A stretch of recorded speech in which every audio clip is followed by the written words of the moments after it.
if any positive emotion that you feel and your control of anxiety and the control over pain is dependent on the activation of these systems that watch you move towards a desired goal, then the more complete and weighty the goal is, the more kick there's going to be in the observation that you're moving towards it.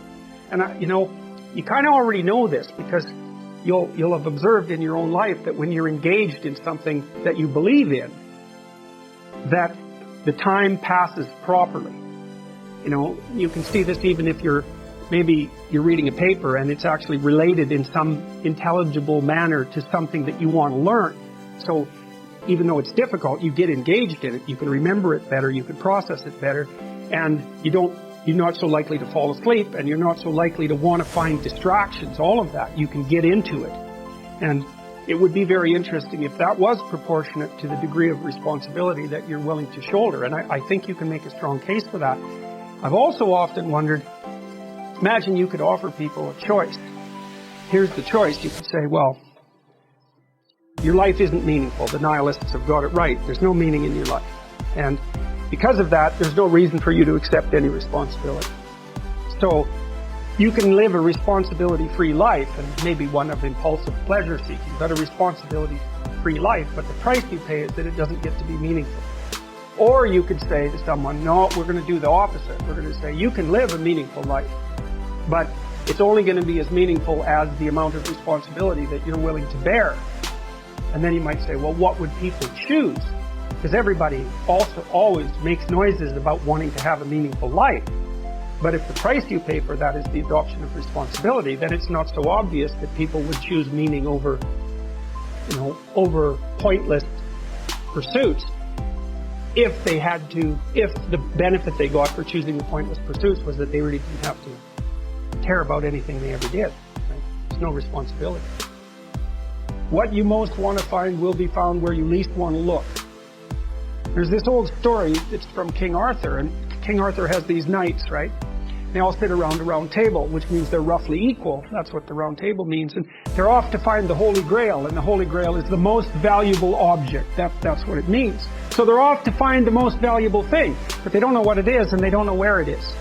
But they know that there's a most valuable thing, so in some sense it's akin to them orienting themselves by the star.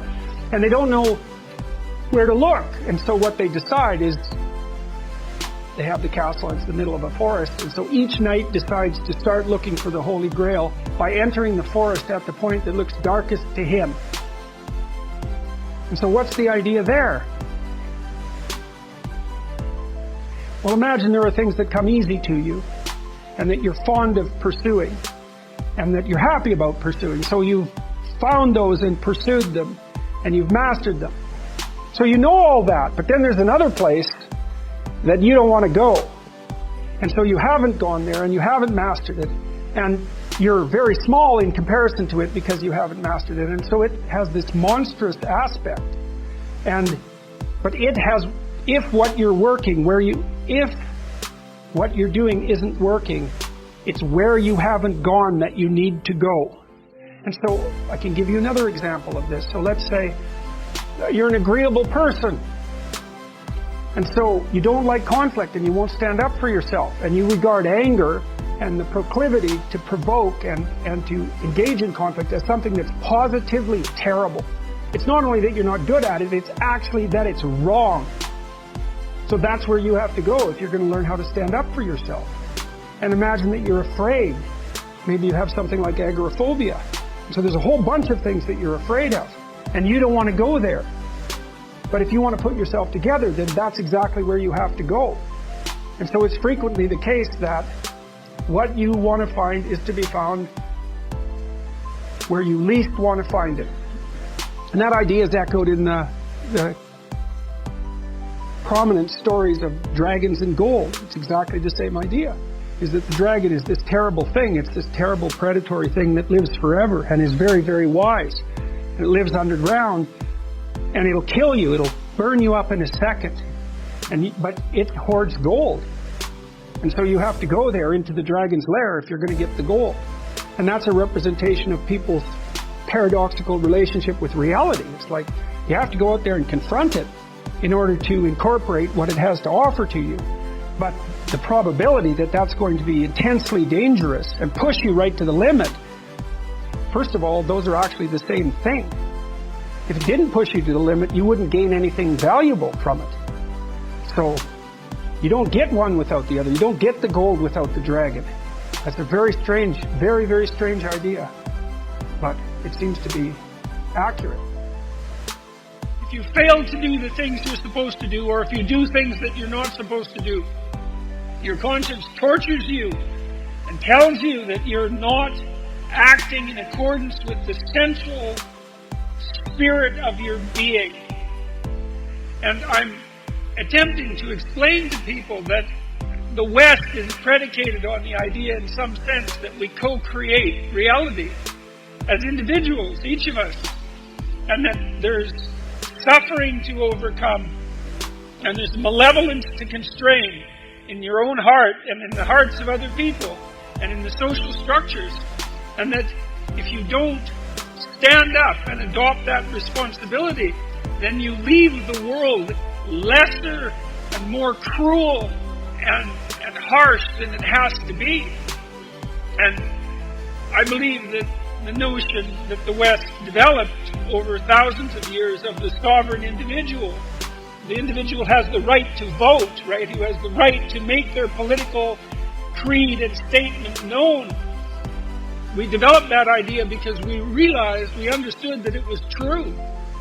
And I go around the world and I talk to people about the fact of suffering in life and the fact of malevolence in life and the fact that you need a destiny and a calling that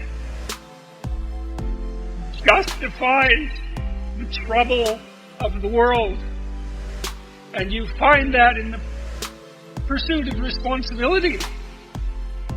And everyone understands that. They know that deeply in their heart. And it's inescapable. You will torture yourself if you do not live up to that. And if you do live up to it, then things work if you want what's better for you. Not in a selfish manner, but in a manner that's better for you and better for your family and better for your country. And you envision that you can have it.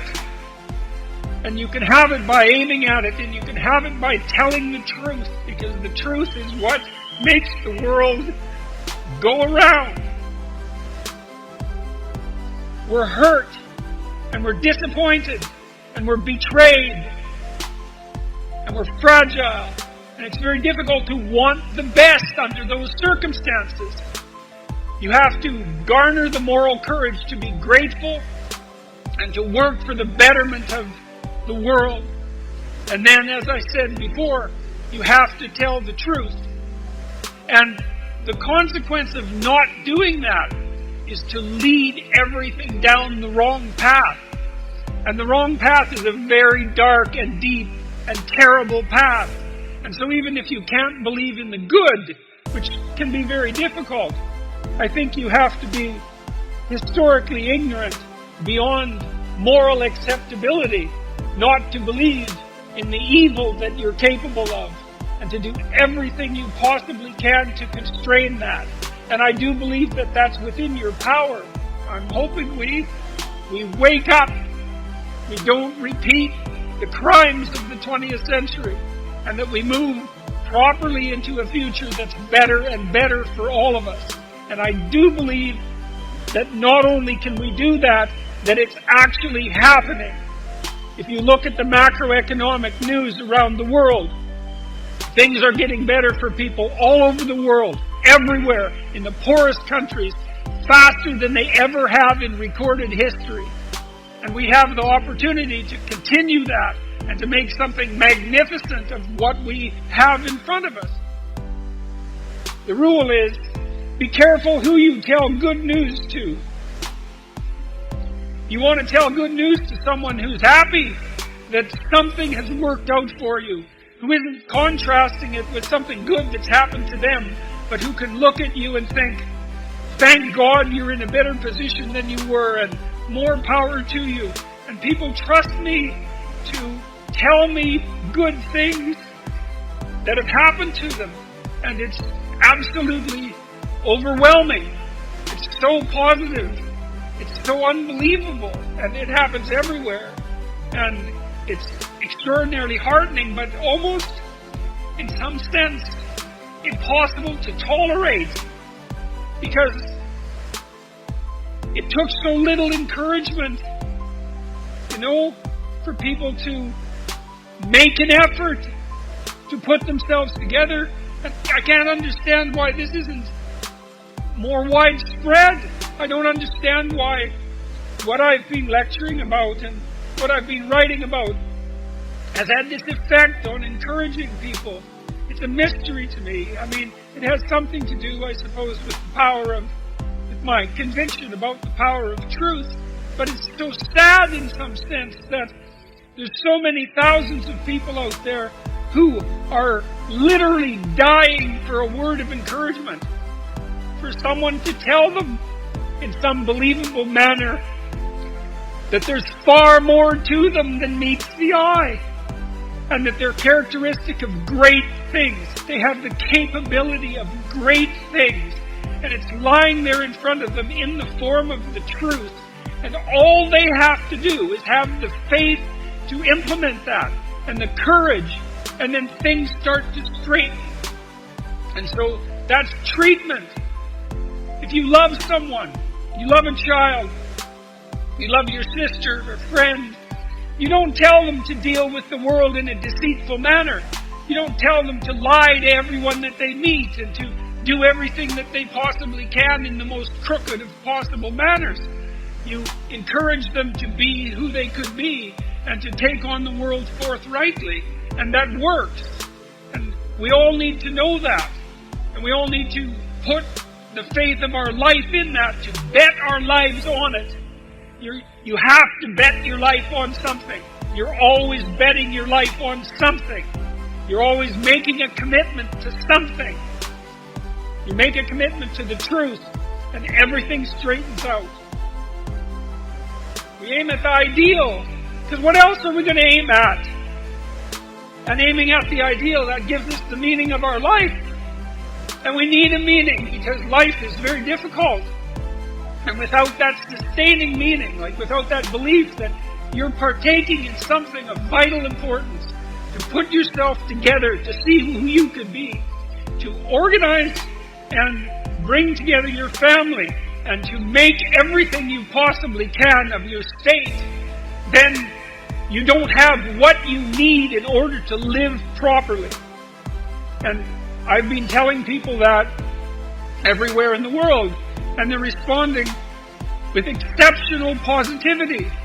And although the press is on my case very frequently, and in some sense I have a bad reputation because of it, my day-to-day life is not like that at all, because when I walk down the street, people approach me all the time, dozens of people a day, and they tell me very straightforwardly that their life was difficult, that they were in some small corner of hell, that they were not telling the truth, that they had no vision for their life, that they were nihilistic, that they were wasting their time, that they were hopeless, and that they developed some sort of overarching vision and started to tell the truth and to serve themselves as if they were valuable creatures, and to make peace in their family, and to work at their career or their job diligently and honestly, and that everything has become much better as a consequence.